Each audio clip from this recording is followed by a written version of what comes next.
গতকালকে একটি অনুষ্ঠানে বক্তব্য দিয়েছেন এবং বক্তব্যে আপনি যেটি বলেছেন যে সরকার প্রতারকের কাঠগড়ায় দাঁড়িয়েছেন। আর আজকে একটি অনুষ্ঠানে আপনি যেটি বলেছেন যে দেশ দেশ এখন বিরাট সংকটে, উদ্ধারের ক্ষমতা সরকারের নেই, তাহলে উদ্ধার করবেটাকে?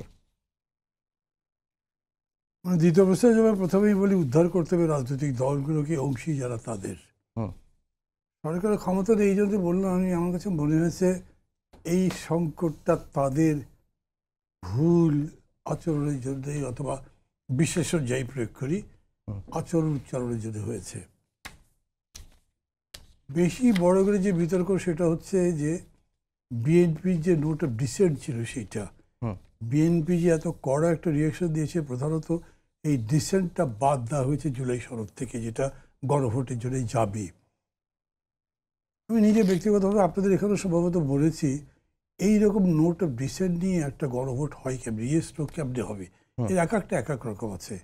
এটা আমার কাছে খুব বোধগম্য নয়, কিন্তু বিএনপির পক্ষ থেকে যিনি প্রতিনিধিত্ব করেছেন তিনি বলেছেন যে দরকার লাগলে আরও একটা গণভোট হবে, এই যা থাকবে একটা প্যাকেজের মতো যাবে, তারপরে যখন এটা পাস হবে বা যেটাই হবে, আমরা বলছি যে এইটাকে আমরা ওকে বলছি না, কিন্তু ক্যারি অন করতে বলছি। আমরা এটা ওপেন করবো, করবার পরে যে ডিফারেন্সগুলো দেখবো সেটার উপরে আরেকটা গণভোট হবে, জনগণ যে রায় দেবে সেটা করবো। আমরা নির্বাচনেও এটাকে ইস্যু করবো, আমাদের ম্যানিফেস্টোতে থাকবে, তার উপরেও জনগণ ভোট দিতে সিদ্ধান্ত করতে পারে। জনগণের নাই তো চূড়ান্ত, এটা মানা উচিত।